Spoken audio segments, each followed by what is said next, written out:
Kumusta mga biyahero? Lalong-lalo na sa mga Iselco2 consumer. May good news ako sa inyo. Dahil hindi nyo na kailangan pang lumabas para magbayad ng inyong kuryente bills. Dahil through online, pwedeng-pwede na. Tara, samahan nyo ako at ituturo ko sa inyo kung paano magbayad gamit ang inyong mobile phone.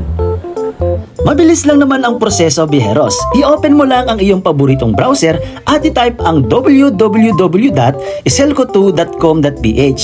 Pag nag-load na ang website, i-click mo ang click here to proceed at mariredirect ka sa page na ito. Kailangan mo lang ilagay ang iyong account number at meter number na matatagpuan sa iyong bill. Tandaan na ang latest meter number ang gagamitin nyo na matatagpuan sa inyong current bill. Pagkatapos nyan, itap mo lang itong check button na I agree to these terms and conditions at i-close mo lang itong modal. Pagkatapos nun, itatap mo lang itong submit at may magpapakita sa iyo ng message kung bayad na ang iyong kuryente bill. Kung hindi naman, ito naman ang magpapakita. I-click mo lang ang continue kung hindi mo pa nababayaran at kailangan mo lang ilagay ang iyong email at phone number kung saan nila isesend ang iyong receipt. At kung tama na ang iyong payment details, i-scroll mo lang pababa at piliin ang QRPH as payment method at i-check mo lang itong checkbox at pindutin ang pay button. Pwede mo rin pindutin itong show receipt para sa details ng iyong babayaran. O di naman kaya, kung ready ka ng bayaran ito, ida-download mo lang itong QR code. Para naman mabayaran, inopen ko ang aking GCash na app at itinap itong QR reader. Pagkatapos nito, itinap ko itong upload QR code at isinelect ko naman ang dinownload ko kanina na QR code. Pagkatapos ito, may nagpakita ng confirmation ng aking babayaran at itinap ko lang ang pay button para mag-proceed. At nagpakita na nga ang confirmation na nabayaran ko na ang aking bill. Bukod dyan, inopen ko rin ang aking browser at ini-refresh itong page at nakita ko nga nag-paid na ang aking bill kanina na pending. At pwede ko rin itong i-download para may copy na rin ako ng aking receipt. O diba? Ganun lang kadali magbayad, Beros. Hindi nyo na kailangan pang lumabas.